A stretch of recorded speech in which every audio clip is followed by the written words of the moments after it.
Timberwolves are gonna win the world championship. Edwards. Edwards! They are advancing to the Western Conference Finals for the first time in 20 years. Oh, it's on, ladies and gentlemen. Oh, yeah, baby. Welcome to Wolves After Dark, everyone. I don't know why I was going to say my name. You can see it on the screen. That's not what I do. Timberwolves win 136-101 in a game that they should have won, and I'm glad that they won it by a lot because we had all this emotion after the last game. Ant calling it Timberwolves basketball, highly concerning. But we win by 30 against a team that we should. I mean, the Bulls aren't terrible, but we should still beat them. Big win. Big games from certain players. We'll talk about it in the tier list. If you haven't already, like the stream. As always, if we get to 50 likes, we'll do a giveaway. Also, I just wanted to give a quick shout out to some more merch. We got the Bones merch. Click the link up there. We got all types of merch available for purchase.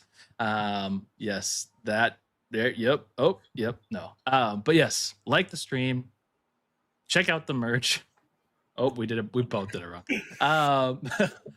And also, Kron with the 5 gifted. I appreciate you. We don't deserve you. W Kron. And Carrot for becoming a member.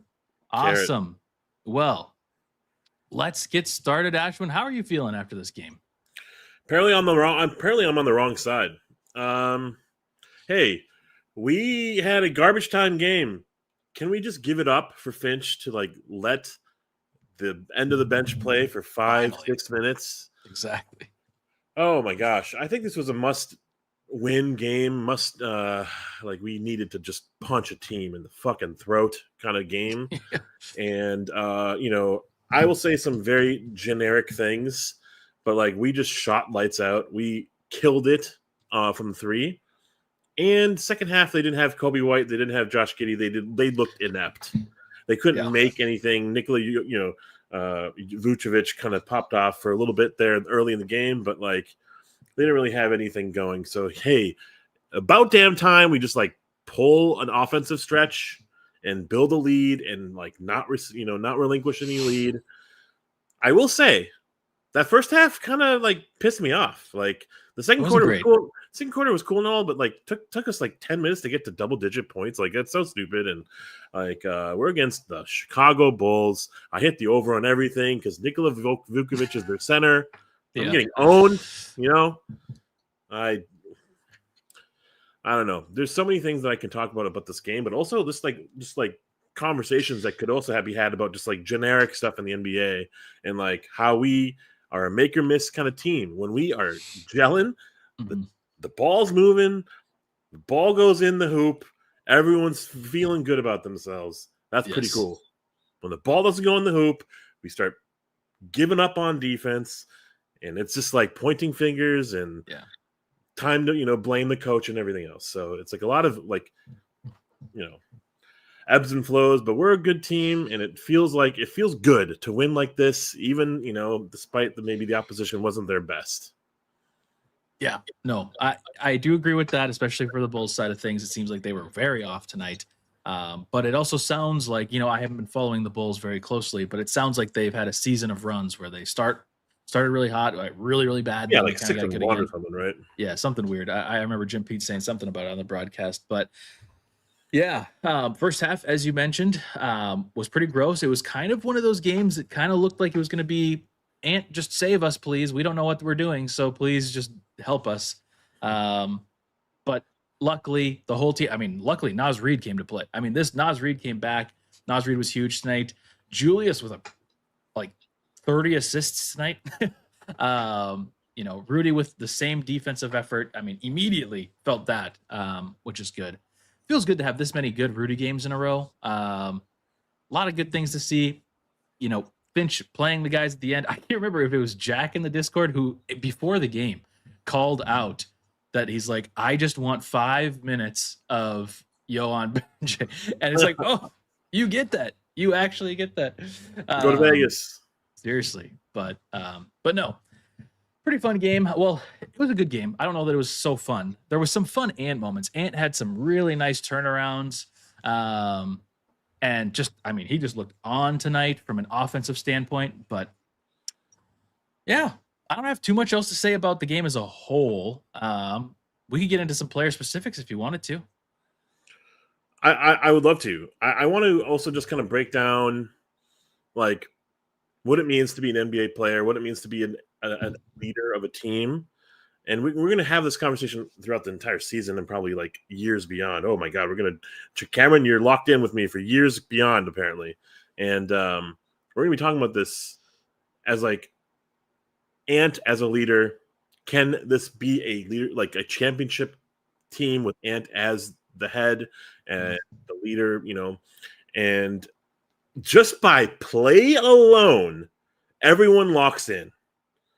When Ant makes shots the way that he does, I don't know, like everyone would just play a little bit crisper in the third quarter. Everyone just kind of like got to their spots just a little bit quicker because Ant was just killing it in that third quarter. And it felt like leading by example, playing by being the best goddamn player on the court, kind of like without even having to speak a word, kind of like locks everyone in, pushes everyone together, and they play for each other. It felt really cool to see that, and especially when like Nas came in, like they're playing for Nas to pop off for his career high, and like Julius has gotten the juice going where he's passing crispy passes. Felt great because we're a good team. It felt great to just have everything kind of go well for a game. It's kind of sometimes it's been a struggle. So, anyways. Yeah, as Soaring says, vibes seem fine. LOL, I let fake Twitter drama get to me after the Brooklyn game. I do think, Soaring, I think two things can be true at the same time. Or I don't know if that's the right saying, but like I think there's two things that are, I guess, true. One is that there can be things that aren't perfect with like leadership, with vibes in the locker room and things like that, and coaching. All of that can be true. But at the same time, I think it is somewhat the fans, us, ourselves. I mean, you guys, we're an overreactionary show after every game. This is like our purpose. We're here to overreact after the game, which sucks for us, especially me and Ashwin, because we wake up the next morning after we've thought about it for a little bit, and then it's like, I would have said that differently or had a completely different take. But, it's also kind of the middle point of the season where it's nothing too exciting. We're not really, there's just not a lot happening. There's not a lot to root for other than just random seeding. So it makes sense for us, the fans, and even beat writers and even national writers to start making up narratives about the team to try to make some drama. And I'm not saying that we're trying to make drama to like hype up the team, but we're just getting bored, same as the players have somewhat admitted. So I think two things can be true at the same time, and I think that's exactly what happened. So I wouldn't be too hard on yourself, and also please don't be hard on us when we say that Julius Randle sucks. No, I'm just kidding. He did not. But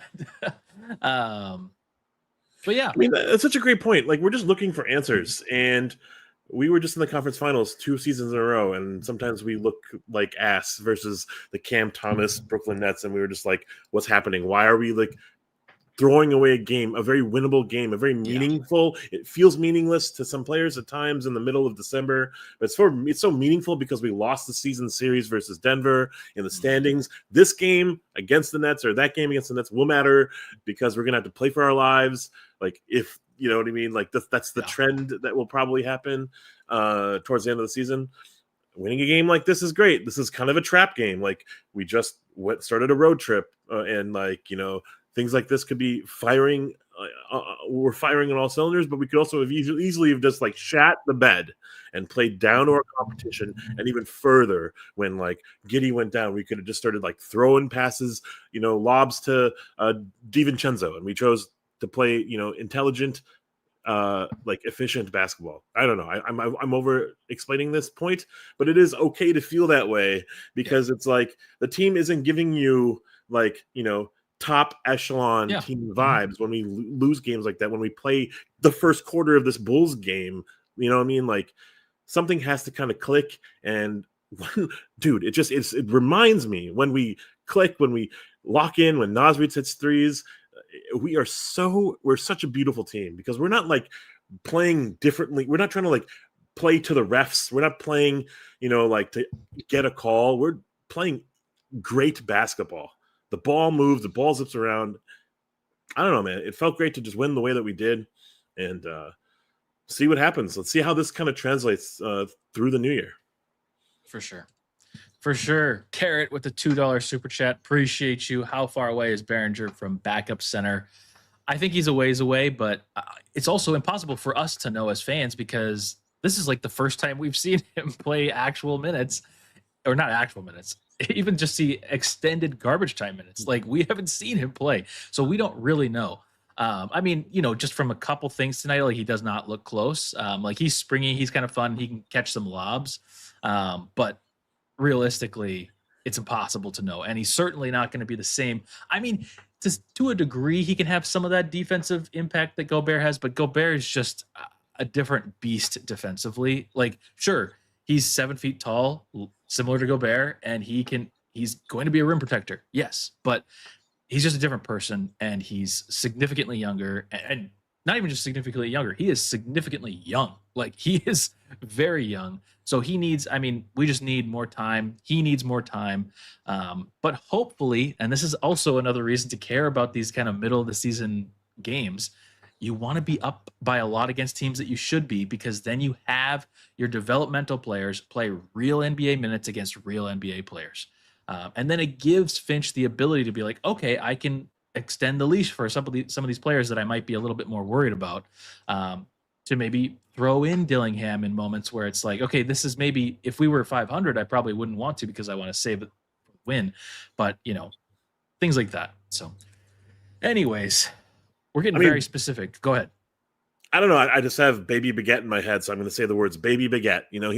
He's out there. He's trying to be like a Rudy Gobert, but he can catch a lob, but he can't throw it down. He's lost his confidence, and also how the fuck do we know how well he's going to do when he barely gets any time out there? So a lot of it is like, if we had like a season prediction of like what I would like this team to do is blow out teams that they need to beat in the third quarter, just like they did today, and then get in the subs.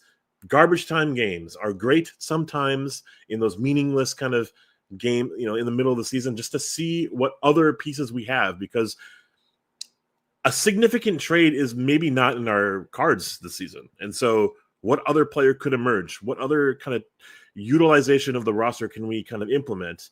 And Behringer is just right there, to try. And, like playing more Dillingham and Clark is just right there to try, so I don't know. Yep. I'm there. I think it's tier list time. I'm going to share the screen here. I actually got Bones in there, and I got Behringer in there, so we should be good. Here we go. That's right, Josh. Every time I see Juzang and I hope I'm saying his last name right, and I see the number 9, I kind of just like, oh, pour one out for now, Mm-hmm. I do miss him. I do too. He hit a half court heave tonight. Apparently, he did lose to OKC, but it was close, I think. All right. Are they related? I'm just confused. Like, I think they're cousins. I think they're cousins. Are they cousins? All right. Here we go. Tier list A1, unforgettably good game. You're going to tell your future children about it. Wancho. Let me get this in order here. Wancho, unforgettably bad game. We care about you is kind of average, or expected or unnoticed. And Clark County Jail's good defense. Cash is good offense, and Horse-Sized Duck is an A1 game that you're not going to remember. Cool. There we go.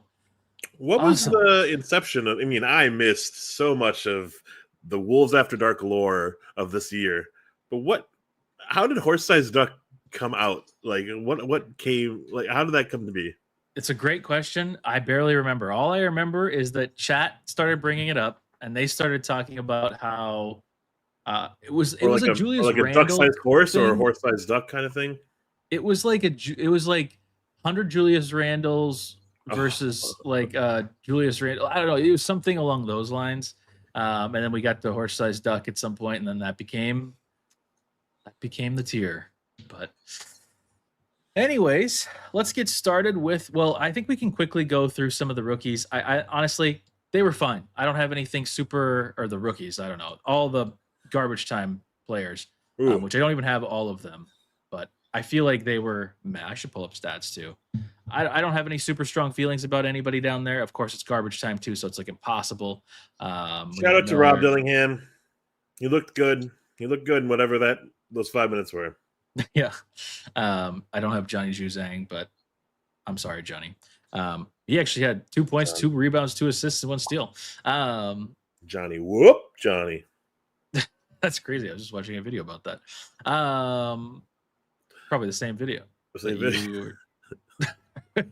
But anyways, Bones Highland. Get your grades in for Bones Highland.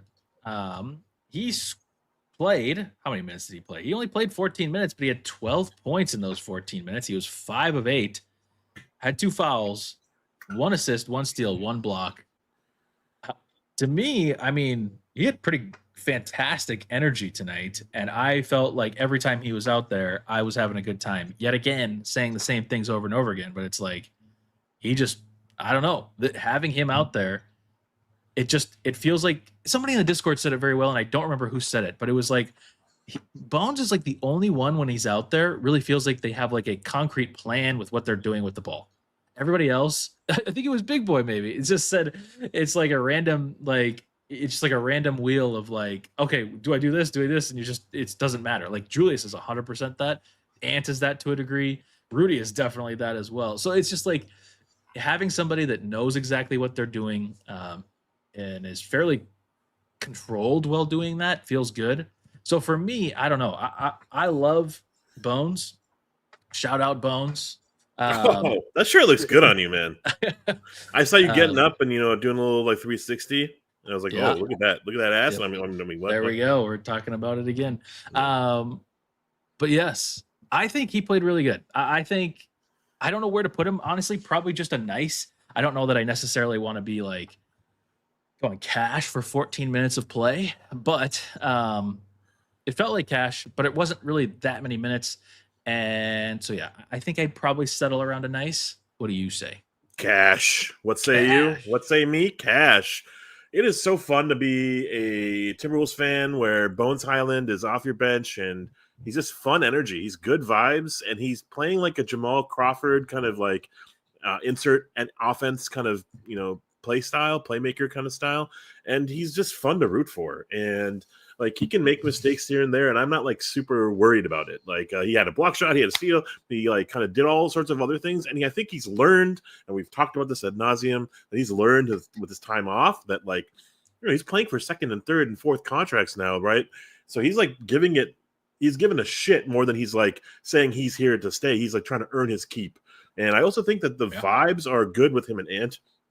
I think Ant needs that. I think Ant needs some like family vibes in around him, surrounding him, and that's what kind of Bones represents. Like that SoCal or no, this like Southeast kind of style kind of player, right? That kind of energy. That's what Bones is. So it's just like really good vibes from him. I think he was cash because also when he comes in, he pops off for 12 points. Yeah, no, like seven points instant in offense. That's like you don't have to hold me back. Popcorn. Yeah, hold me back. I wanted to do that, but I just felt like maybe there would be not the expectation of that. So I'm totally for that. Cash it is. Jalen Clark got 19 minutes tonight. Yeah, he's from Delaware. I don't know what the fuck I'm talking about, but he just feels like the vibes are like southeast kind of style vibes. So. He and DiVincenzo are like from the same area. Yeah, DiVincenzo's from Delaware. I know that. Jalen Clark, 19 minutes, 11 points, 4 rebounds, 3 steals, 1 block. He was 4 of 7, hit some layups. And yeah, just generally tonight, coming into tonight, I wouldn't say that I was turning on him, but I saw some comments that kind of made me think differently because I've kind of been in this mode, this kind of like brainless mode of just assuming that Jalen Clark has been playing really well lately, even when he doesn't get a lot of minutes. And I don't really think that when I kind of started thinking about it a little bit more, I saw somebody on Twitter. I was like, maybe he's not. Somebody's like, we all just treat him as if he's like some lockdown defender, which he can be and has been for us. But I don't know. There was just a lot of moments where it was like, recently where I'm like, maybe he hasn't been as good as I think he's been. But tonight, I think he kind of redeemed himself in every way, offensively, defensively, everything. I thought he played really well tonight, looked good out there. I'd probably put him in Clark County Jail tonight. Absolutely. In those garbage time minutes, I didn't want him out there because I think he's just so valuable for us. And I think he's also a little fragile that he has like a rolling ankle and he's out 2 weeks. So I just want him to be in those moments that are critical against guarding Jamal Murray's of the league. And he's just, I want an NBA, I want him on our roster in our core 8, our core 9, that he's always like the guy we go in to stop that instant offense guy. Like it's kind of sometimes frustrating that he doesn't get as much time and as much burn as he should, I think, get. Yeah. Clark County Jail it is. Oh, there are like shades of Josh Okogie when he's like missing layups, when he's like mishandling the ball in here and there. But I don't know, man. I'm so recent bias kind of stuff. And it's like, I loved Josh Okogie, but he was just miserable in a lot of ways. But Clark can hit 3, like Josh Okogie was like 0% from 3. So I guess the slightly better percent with us. Yeah. And then he went to other teams, and especially when he played against us, he was like a sharpshooter from 3. Clark is like a little bit better offensively than he was, but defensively, it's very similar. So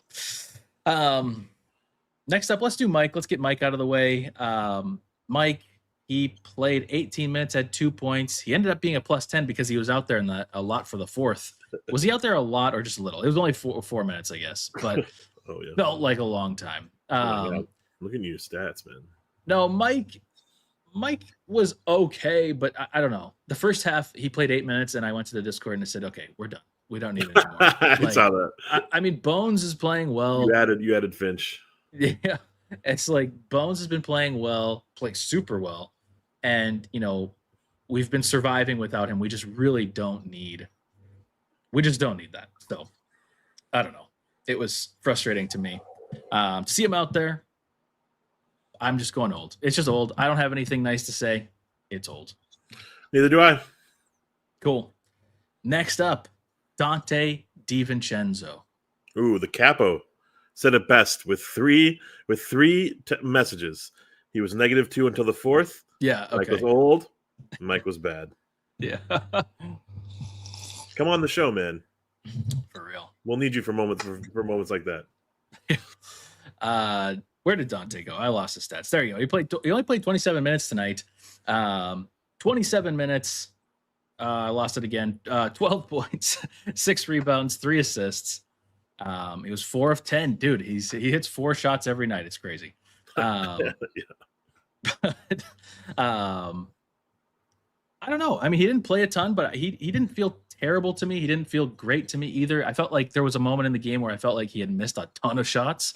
But then, it's like he hits some of those threes, and it's just like the way they go in just completely changes my mind about him. So this is kind of another one of my brain dead Dante games where I'm just like, yeah, sure, Dante, you're good. But I don't know. Honestly, I have 2 things in my head where one side of me is like, I feel so lucky to have a player like Dante. To have a player like Dante, because like rarely do we just have this player that can kind of go off from 3 and a little bit create. And, I feel like we haven't I mean, other than like Ant, but like from like a guardish, I don't know. I think you know what I mean, but like a smaller guard. And having that feels like a luxury, but at the same time, there are issues with him in the offense. When Ant's playing well at point and being point Ant, then it's like, okay, Dante, I like to have out there because I want to have as many scoring threats, especially from 3, so that Ant has players to get to. Because like if we have Mike out there, that's why it worked for a while, because Mike was hitting 3s at a semi-decent rate a couple years ago. Now we can't have Mike out there. So it's like now we need a Dante, but Dante's less of a point guard than Mike is, which gets all of the problems that we've talked about forever.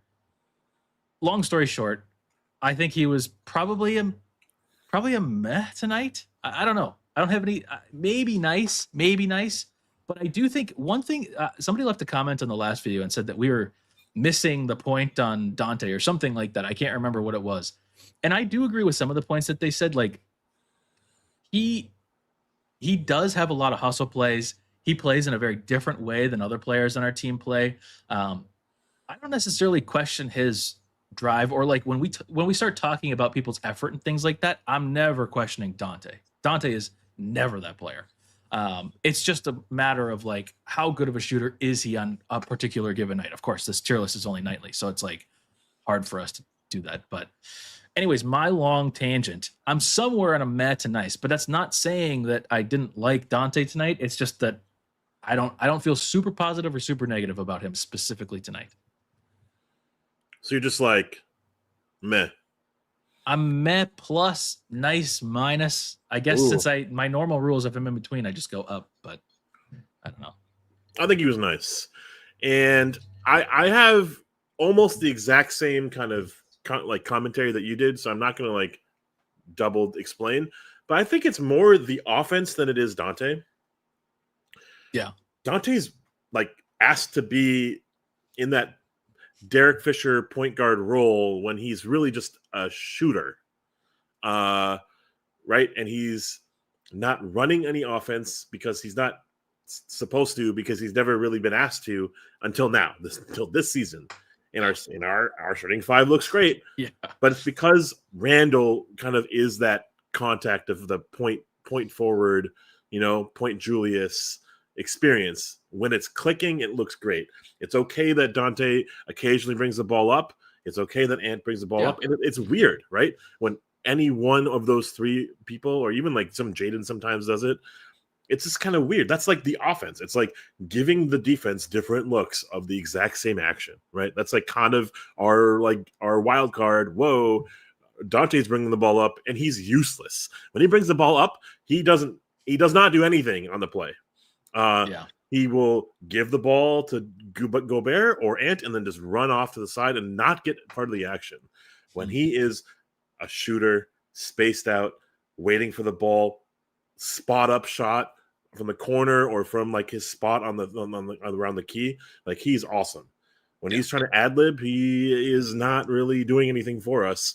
And when he's shooting 40 feet from like near like the logo, like what is he doing? Like, so hey, what I love though is 4 for 10 from the floor, 4 for 9 from 3. It's nice. It is really nice. We need more from him routinely, not against the Bulls, but against the Nuggets. And like then I'll be really confident. But like right now, like I don't know, I feel like he's kind of playing a role that he's not comfortable with, and it kind of shows. I think so. And I think he was even more uncomfortable at times with this, because I think I could be wrong on this. This is all just based off of my memory, which doesn't go back farther than 24 hours, as I mentioned last show. But I do feel like there was a time where he was trying to, and maybe the offense, maybe Finch was trying to have the offense be this way, where when he brought the ball up, he was being more of like a Curry-esque type of player, where he hands the ball off to a Julius or your point forward or whatever, and then he's moving. He's getting back screens. He's moving all over the place to try to get shots open, and then he gets it. Sick. But he is like, but then he's catching, and as he's still getting to his spot, and I feel like he was uncomfortable, and he was not making those shots. But now when he gets those super set shots, like you're mentioning, I feel like that's where he's been more comfortable. But of course, that doesn't happen with him bringing the ball up, which I don't know. We're getting into the issue of the point guard, which is why I do like Bones out there a little bit more. Or at least having Bones out there in some capacity of the lineup.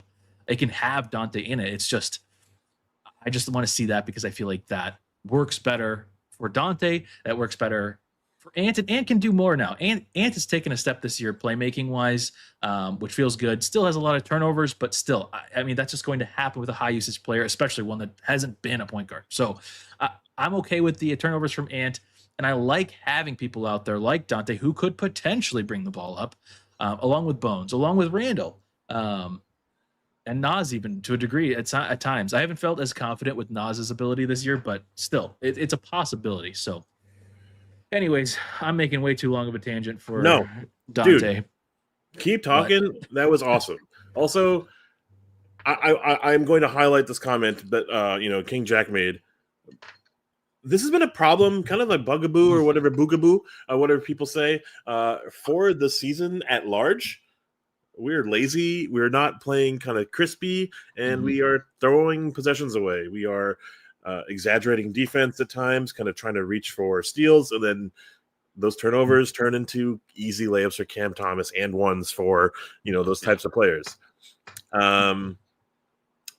0 turnovers from our starters, and up until garbage time, up until Alan Horton talked about it, we had 1 turnover. I know it's like Nasri. It was like a nothing play all game. Like, that's pretty ridiculous for a team that's been very turnover prone with people who don't play point guard naturally. Cool. I am loving that. This is hopefully a confidence boosting game that is like going to elevate the bottom, like the floor of our potential. We are a good team, and it's like I'm saying that as like a mantra because sometimes it doesn't look like it. Yeah, I know. We kind of have to remind ourselves. Next up, let's do Jaden, who didn't play a ton of minutes tonight. He only played 23, had 7 points, 5 rebounds, 3 assists. He was 3 of 9. Since he didn't have a turnover, I swear he had at least 1, if not 2. You always look for the bad in people. But I specifically remember one that was like, it made me think, and I was like, oh, I'm going to mention this in the show. But maybe not. Maybe I'm making it up. But the one thing I was going to say with apparently the turnover that I'm making up in my brain is that I feel like teams are realizing that Jaden is being more aggressive offensively, and now they're trying to defensively react to that by the same thing they do to Randall, is just put ball pressure on him, because obviously we wouldn't call Jaden one of our like best ball handlers. So like the fact that he's getting pressure, I mean, that's obviously a sign of respect, but at the same time, I think he now has to go through the same learning curve that Julius, I mean, I wouldn't say he's learned, but I feel like he's at times been able to overcome that. So I don't know. There's just been moments where I haven't felt as confident, and I thought I saw a turnover tonight, but not. He also got poked in the eye early tonight, so it's kind of a weird one. He was, even when he came back onto the bench when they showed that close-up of him, he did not look comfortable with the eye, so I'm sure that was throwing him off. I'm not really going to grade him too harshly tonight, but I don't know. It's probably a we care about you. I don't really have any major things to say. Everybody was such a positive player tonight because we won by so much, but yeah, no, I felt meh about his game tonight, but not in a bad way. Pretty meh game. I will say this sometimes happens with Rudy Gobert because we're such an experimental offense with people who are not running traditional like set offense, like set plays with the ball in their hands. It's Rudy, or it's Julius, it's Ant, it's Dante, right? At times, lost in the sauce is Jaden McDaniels, and he's asked to guard the best player and just give it his all on one end, and then like kind of just be an afterthought on the other end. So like, how do you keep yourself going? How do you like get excited, get up for, and then like have these little random blemishes, like your eye is irritated? Like you get so frustrated about this. Like I'm just running up and down and I'm getting, $30 million or whatever a year. Like that's what happens sometimes with Gobert. Like he just runs up and down. He calls for the ball. He's in the paint, and we ignore him for stretches. Then we feel his impact when he goes down to the bench, and we're like, oh, I guess we have to try to feed him the ball every now and then. Yeah. That's what happens with Jaden. Like I think he gets lost. Last year, I bet you like multiple monies that it was an emphasis to get him involved in the offense. Yeah. And then we traded for Julius and Dante, and it changed. Yeah. Afterthought. This year, it's all about Jaden. Get him more into the offense. But now we're not really sure who our offense is running through. So it's like, I feel like we've been emerging from all this like with an emphasis on getting Gobert more touches and maybe kind of figuring out who can establish the offense more purely, right? Jaden's lost in the sauce. Not his fault. It's the offense's fault. Also, he's not aggressive. So there's like there's layers to this. There is, it's complex, but yeah, tonight just a weird game for him. It's a meh, but not a bad meh. Who's up next? Let's save little nods here. Let's do Julius next. He played 28 minutes. Nobody played more than 30 minutes. Or no, Ant played 32, but we had a lot of low minutes, which is nice. Let's see. Who was I saying? Let's do Julius Randle. Julius Randle He played 28 minutes, 17 points, 5 rebounds, and 14 assists. Tied for a team high plus 28. He was 6 of 11. Only 2 fouls and no turnovers. It was a really good game. I will say,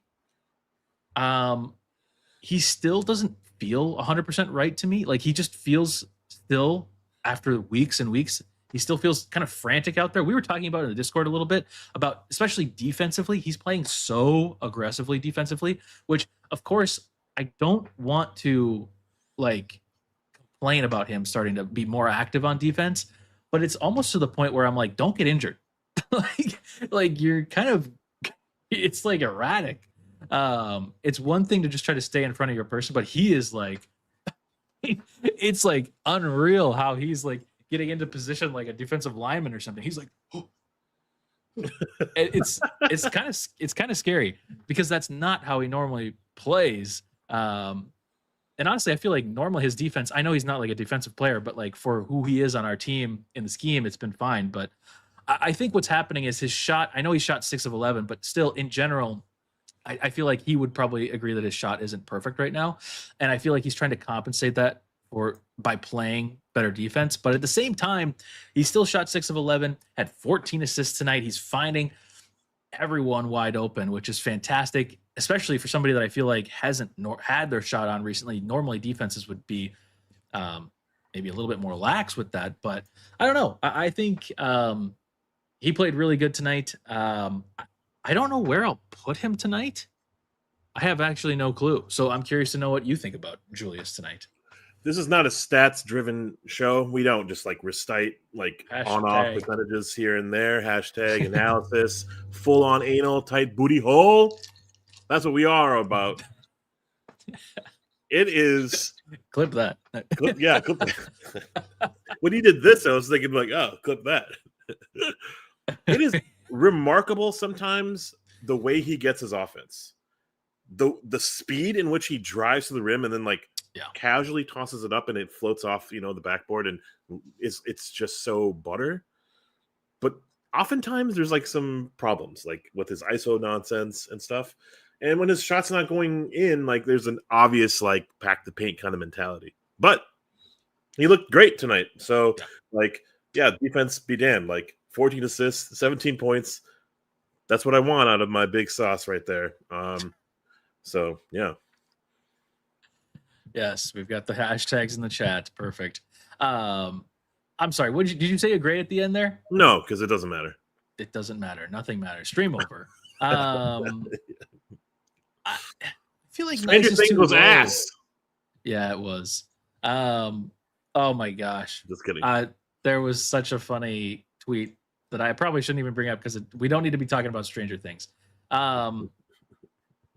It's probably nice. It's like a nice plus, though. I don't know. Again, we need another tier. We need the hashtag. That's the new Wolves After Dark lore. New merch. Tight booty hole. Yeah, I thought about that. They don't sell underwear on the merch store, unfortunately. Only we should talk with Kimmy K for some skims. Yes, get us some skims. Taste the rainbow. Awesome. Julius is a nice, but I think it's higher than nice, but lower than cash, just for the record. Agreed, Joker. He is reckless at times. Where are we? Let's do Rudy. Rudy Gobert played 30 minutes, had 9 points, 10 rebounds, and 4 blocks. Not much to say other than it was another great Rudy night. I'd probably just go Clark County Jail and call it a night. He was great. He was. And there was a moment, though, I was just like, so I was really confident in this game because I think Vucevic is just a turnstile on defense, and that is true. But I don't know if like Vucevic has Gobert's number because he pulls Gobert out in the perimeter and then he makes those threes and stuff. But Gobert, I've always remembered Gobert dominating Vucevic. So it was kind of strange in the beginning of the game where I was like, why is this happening? But whatever. There was a funny like Windows concept moment that I just like wanted to like recite, and it was basically about like Bones and Ant as the low man help. And we have this like really weird tendency to just drop coverage and have Gobert pack the paint as a one-man band and like play 1-on-3, right? Like he's guarding 3 players at once. And sometimes the low man help is what's actually needed to like succeed defensively. And we get very lazy. So in a weird way, Gobert gets in foul trouble. Gobert gets like fucking hacked and pushed and all that stuff. But he's also playing his part correctly in a lot of ways. But it's the others that like don't come to his rescue, right? And like I just saw a lot of like really positive things from Gobert tonight. He was pointing. He was very like maybe like not demonstrative, like loud or whatever, but he was like communicating like visually, and it thought like it translated. Like people were getting to the right spots. And I think Ant played with a little bit more care factor on defense on occasion, and I think it just translated. I agree. I like this comment from Alex. I like it too. What type of stats does Rudy need to put up to be considered Defensive Player of the Year? I think he should be being considered right now. With how well he's played for how long, and right now, he is legitimately, he should be. I think, the voting, the awards, when we talk about any of these awards for any sport, it's very tricky because it's like, how do you it's always based on some kind of a narrative. So you need realistically, for the Defensive Player of the Year, you don't have to be the best defense, but you got to be one of the best defenses probably. Or you have to have some knowledge of being like such a good defense. At the moment, this year's Timberwolves, as a team, I mean, I guess I don't have the stats in front of me. Again, we're not a stats show, but I would not imagine that we're a top 5 defense. Perhaps I'm totally wrong. But no, I think realistically he should be considered for this right now. It's just that there's other players and other teams that have. Also, you have to be a good team. You can't be like this. Typically, you want to be one of the top seeds to get some of these awards, unless your defense is so wildly good. Which at the other end of this, he's already had 4 Defensive Player of the Year. So I think people are just like a little fatigued from voting for that. It's just weird. I mean, we're getting into like betting conversations now, but it's like voters just get fatigued with things, and I think he's been fantastic. I think he should be worthy of Defensive Player of the Year right now, or at least in the conversation, but people are going to choose other people that have more of a narrative right now. So Capo brought it up just a minute ago. Yeah, Rudy's great. He is great. But you know what I really love in this box score? 4 for 5 from the floor. Like, we didn't like push offense through him at all. That was great. I think that sometimes he really needs it, but like, I love when we don't do anything with Gobert on offense. Okay, but Capo said this, and it's just so interesting and a little bit like mind-numbing with a great defensive player like Gobert. On offense, when they switch it up and they go to zone, and we just freeze, right? When they do drop coverage on us, we just we are flustered and we like throw the ball away because they sprint to the ball that's getting lazily soft passed, with a lot of air underneath it. On our end, on defense, when we switch it up, we don't. First of all, but when we switch it up, we just kind of like lose communication. We like one player does not know the scheme, and like then it's just like a easy layup or transition, throw down or something like that. With a great player like Gobert and a defense kind of first kind of mindset, could we like change it up and make things like difficult for offenses sometimes? Because oftentimes the thing that makes me just like grind my gears, because I don't have it here, so I'm grinding my teeth. It's just like, why is it so easy for players to make buckets against us? Like, why is what's his name, like Johnny Davis, or what was that guy's name, Jalen Smith? Wow, Johnny Davis. What? Jalen Smith hits a corner 3 after like sprinting to the 3-point line. Like, that should not happen. Like, shouldn't there be someone in the way, like stopping that kind of penetration, stopping that kind of play from even happening? I don't know. So why are players wide open? Why are players able to get wide open versus us? Yet we almost always have to have these tough baskets. It's just it's just frustrating. But back to the real things that matter. That year strip was killer. That actually was, and that was right after a block too. So that was super impressive sequence right there. I think I know some people are saying HSD for I love Rudy it. tonight. I like it. Clark County Jail. I love it. I think it is Clark County. We're saving HSD for somebody else. All right.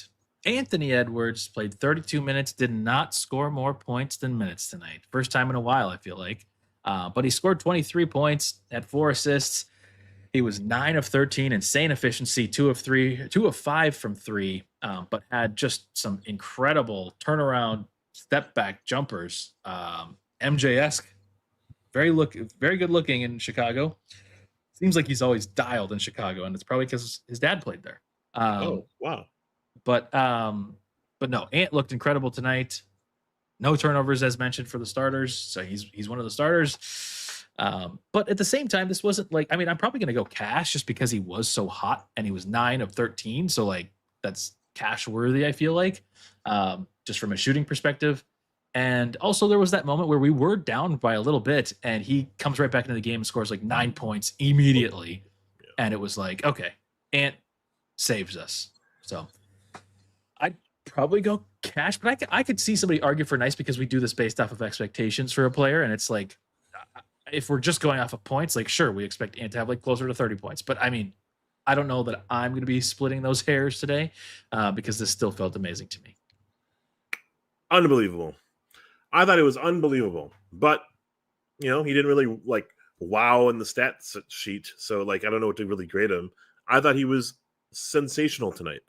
He looked like the best player. Sometimes he takes significant time to get started and like he needs to get himself going and he forces things, he turns the ball over. He just was in his own like zone. I think Jim Pete called it out. Like he just looked like he was like this was a serious game for him and he just wanted to get in, get out with the dub, and he played like no one could stop him. And I thought that was awesome. I think the problem was the first quarter. Like slow to get started. He didn't really recognize that he was probably the need for our team to get going.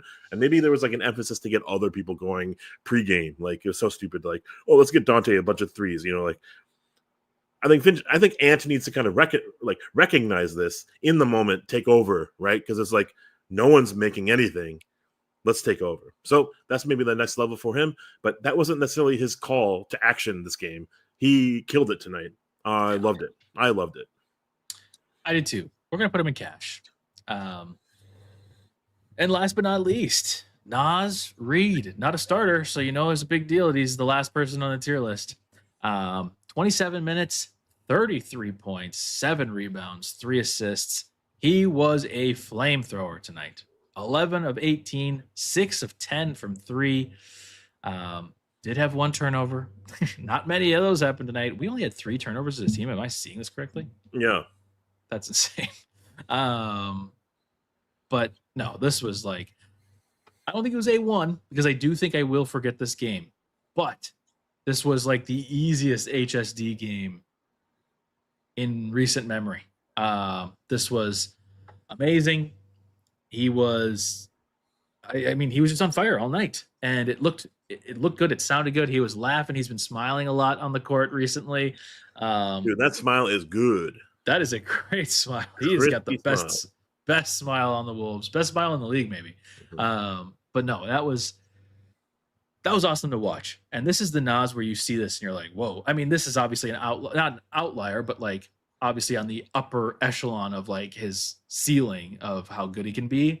So I don't want to pretend like this is like could be a normal for every single game, but this is the type of game where you say, man, he could be our starting power forward. And I'm not trying to, I know I'm getting all the Randall people riled up. Look at this guy. I'm not trying. W.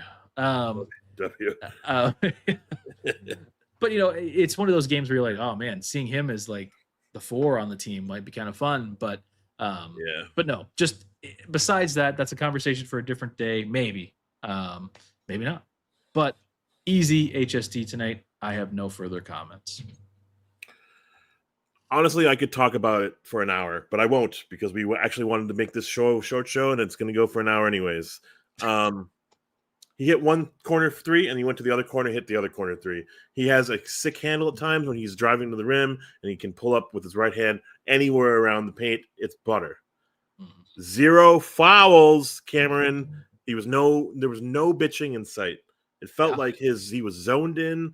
We were looking for him. Julius and Randall and Julius and Naz Reid experiment worked tonight, and it felt like there was some give and go flow with them and looked great. And so when that does happen, it just feels like purpose, right? Like I found purpose on the court, and like then I care about everything else that's going on. When he's just like an afterthought, when he's not getting the ball, when he's not getting easy shots going, he kind of just like fucking pouts, and then he's like a turnstile on defense. He's slapping hands, and then he's like complaining to the refs, and he's playing a different game. This is his game. Let's try to tap into this as much as often and as often as we can. This was amazing. As Kron said, easiest HSD of the season. For sure. No Nas Reid, cap. Look at this. HSD. Nas can't start because the bench will never score. I mean, there is some truth to that. That is true. We need. At one point in the Discord, you said Nas Jesus, and I was like, aren't they the same thing? I was like, where are you going with this? Yeah, I don't know. Brain fog, man. That was great. Brain fog's real. Well, there's your tier list. No Joe Ingles tonight. I don't know. Finch, what do you think about Finch? I was gonna be a massive L until that 5-minute stretch where we pulled in the subs. So I don't know. Like, it's cool that we responded with the win. I think Chicago helped us by being bad, by not having key players play. And that first half we were even. Yeah. And I think we don't have to talk about it because like there's gonna be so many other days and opportunities to like ram into this coaching like style and like what is flow and is it working? Well, it worked tonight, so shut the fuck up. Like let's praise this team for being excellent at what it did tonight. We shot a bunch of threes, we made them, we won, we killed it. We had a 41-point lead at one point. Woo! This team can actually do it. Sometimes I don't believe it. Yeah, I know. It is pretty incredible that we are as good as we are.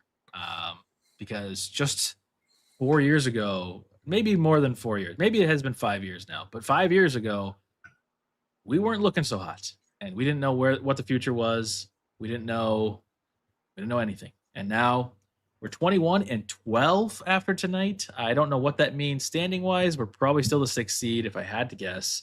But let me pull that up. We are still the 6th seed, half a game back from the Lakers, and a game and a half above the Suns, who are the 7th seed. Wow, the Suns.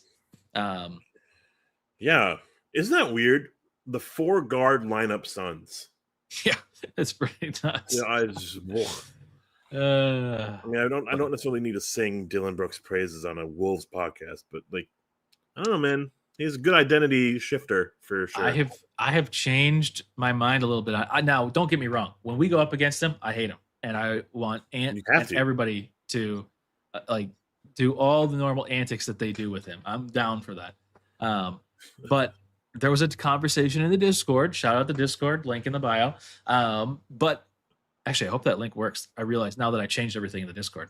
But anyways, if the Discord link doesn't work, let me know.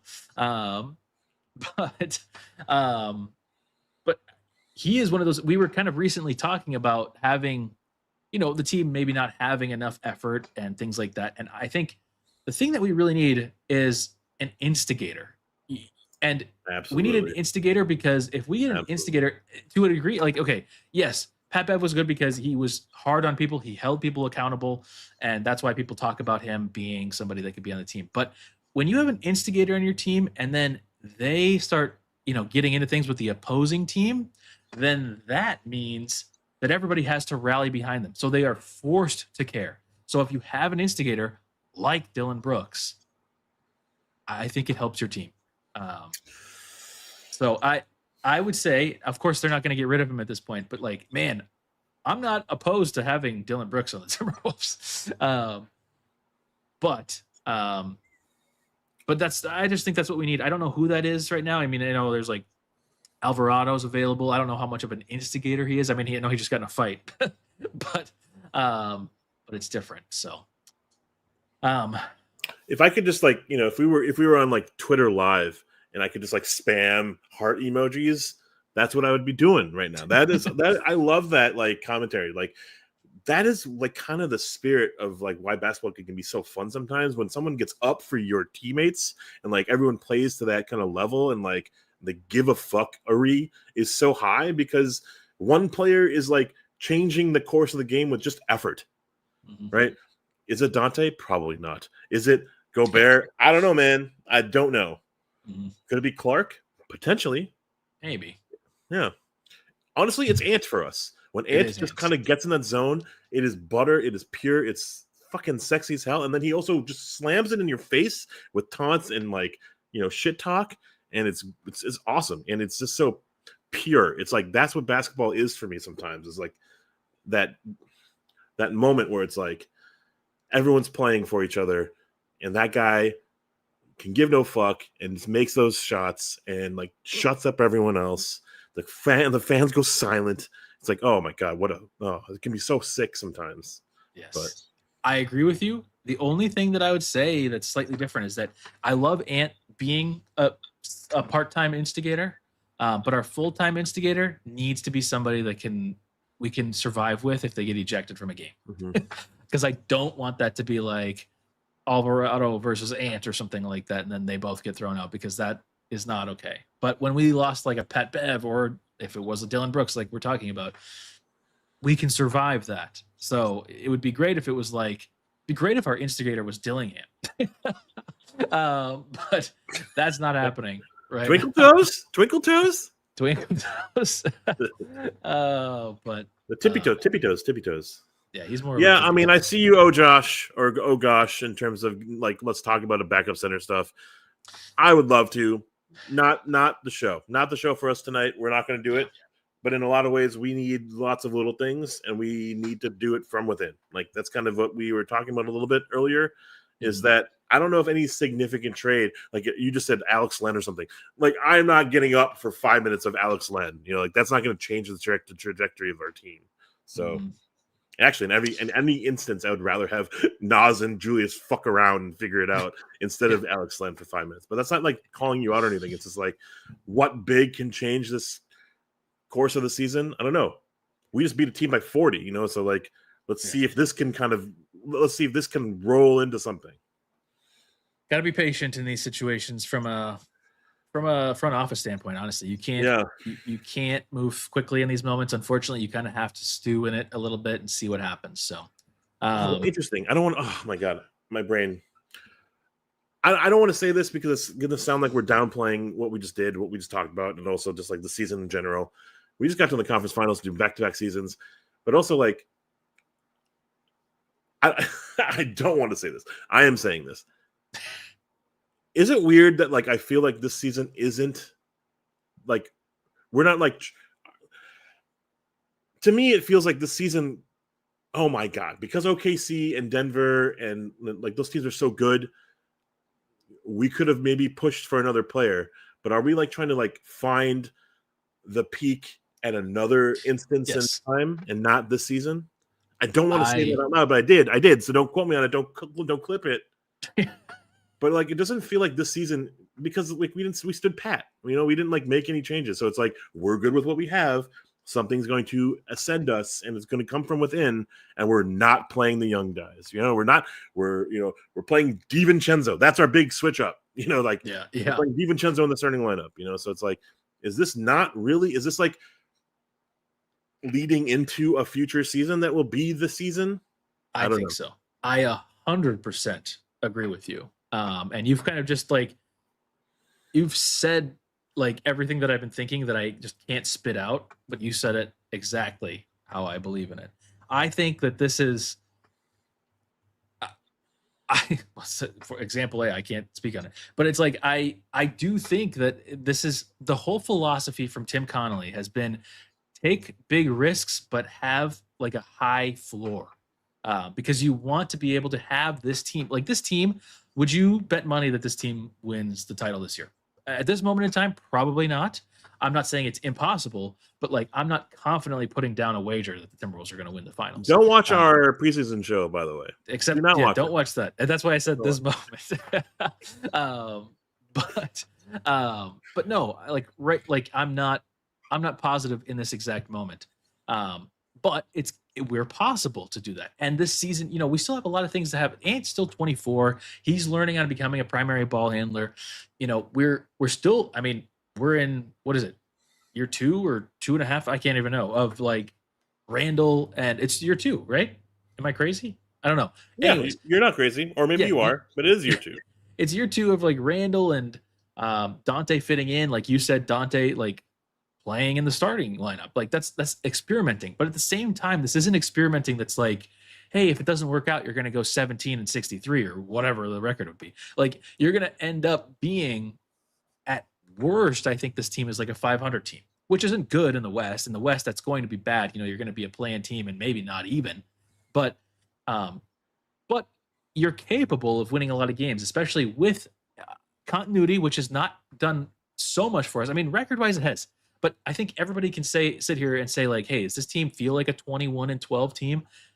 Probably not. I'd probably feel a little bit less, but I don't know. I'm just saying I think that this is the goal from Tim Connolly, and I think that every couple of years, when he sees an opportunity like a Rudy Gobert or something else that he can go out and spend some assets on, he's going to take those chances, but he's not going to do that every year. He's also not going to fire Finch. He's just not going to, because the team, I understand that we complain about them nightly about like Chris Finch's flow offense and how we still haven't done it in year 5 or whatever. But like, there are problems, but at the same time, this is a team that's gone to the Western Conference Finals twice with what I think all of us would consider, other than maybe the Cat year Cat mentioned, that year maybe being the only year where I was like, we should have won that year. And that was a team that should have. But even like last year, I don't think any of us went into the playoffs and felt like, again, don't watch our preseason preview. But like, I don't think we were like, so like, yeah, this is the team to beat any team. As some other teams probably do feel right now. Like OKC probably feels like that. Denver even maybe feels like that. There's a few teams out there that do. Houston. But I don't know. I just think that that's the goal. What you said in a very short version compared to what I just said is exactly what I believe in. So, also, we're mouth-breathing, neck-bearding, mom-spaghettiing Timberwolves fans, dude. We love this team. We ride for this team. We are also nitpicking every fucking thing. And, like, but we also don't know much, like we're not in the war room. We're not making these decisions. We're not scouting NBA players. I see like a 4-minute clip of a highlight clip of, Colin Coward from Memphis. And I was like, we should have drafted him. Fuck, that should have been our guy, and I was like, oh, dude, Yang Hansen from Portland. I sent like Cameron multiple messages about this guy pre-draft. Is like, this is the dude that's going to change our team. Like, I don't know anything. I'm just seeing random clips. These guys know that there might be like a development thing that we need to figure out before a big trade actually needs to happen, to further assess actually who needs to stay and who needs to maybe be reevaluated. Sometimes teams get desperate and they trade a bunch of fucking future picks for a Rudy Gobert, and it turned out okay. Yeah. Some people hold back and have injuries and like, oh no, my general sorenesses. And so then they get lucky in the draft and then they get certain picks or players and something like that. But it takes so long. And this is us being great, like good enough or great enough to be top seeded in the NBA playoffs and like get to the conference finals. I'm saying that 3 or 4 times now. And we're still trying to figure it out. And that's kind of awesome to be good, not rely on draft picks and kind of figure it out from within. Because I think winning culture is way more important and establishing this new tradition in Minnesota lore than like being awful and then finding a J.R. Ryder to win a slam dunk contest. And that's it, trading for Gerald Green to blow out a cupcake. And then that's it, like those things do not matter. Horse-sized duck Anthony Edwards matters. And I think we're fucking # blessed and lucky that we have a great ass fucking team that's still figuring this out, learning how to play a new-ish style of offense with Randall and DiVincenzo at the core, like point, and with like heavy usage of Ant, and still winning basketball, still kind of at par to last year, if not better than last year. And that's weird as fuck to say. And a lot of weird things also, like stat-wise, we're not playing teams where they're like their best selves. We just played against Chicago winning by 40-ish without their best selves. And so like those stats don't mean anything. Right? Like when we played the Knicks and, they didn't have Jalen Brunson, that game kind of doesn't mean anything to me. Like in a lot of ways. Yeah. Agreed. Well, schedule coming up for the Timberwolves. Disgusting afternoon game Wednesday, 2 p.m. Central. I will not be streaming. I will be working. Well, no, yeah, I was thinking Central Time. I'm Pacific. I will not be available for that game. I will be working. I will be mid-chatting with customers. It'll be very fun. I love my job.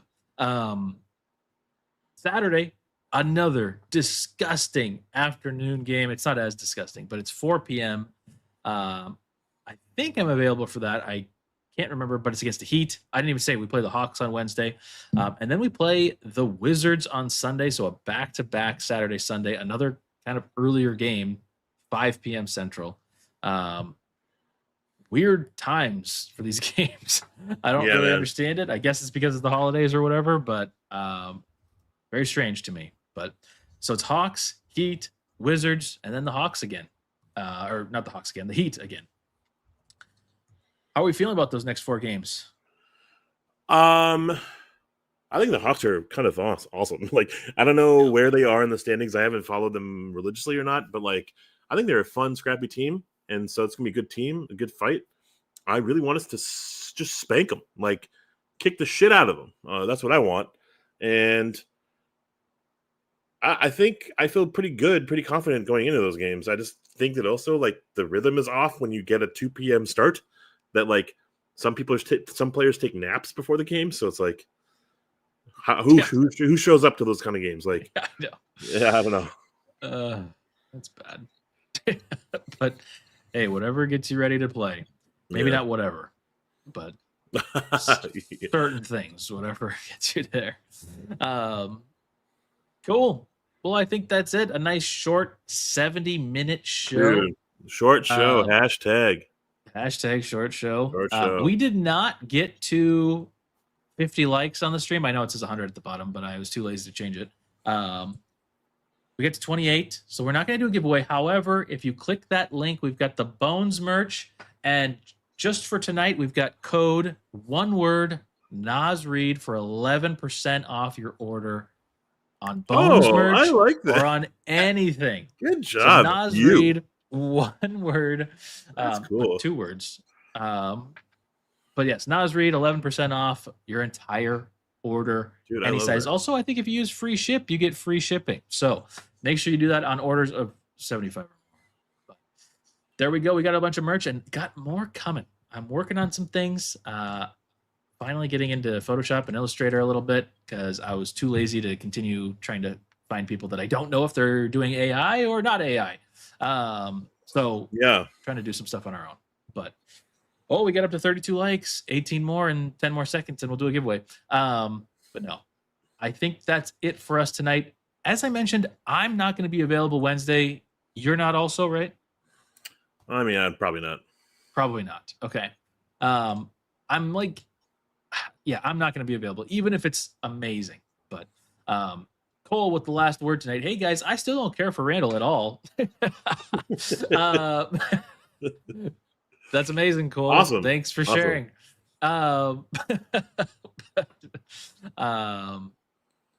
That's amazing. That's an amazing way to end the show. Okay.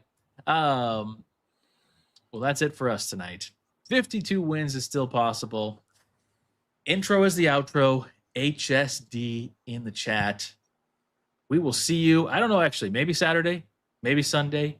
Maybe next year. Actually, we probably will see you next year. That's lame. I've done that joke like 3 years in a row now. But anyways, I will see you guys in the next one. Peace. W.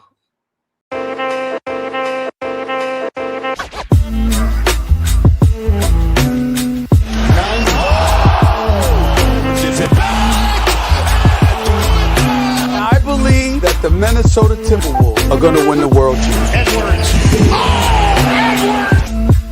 They are advancing to the Western Conference Finals for the first time in 20 years.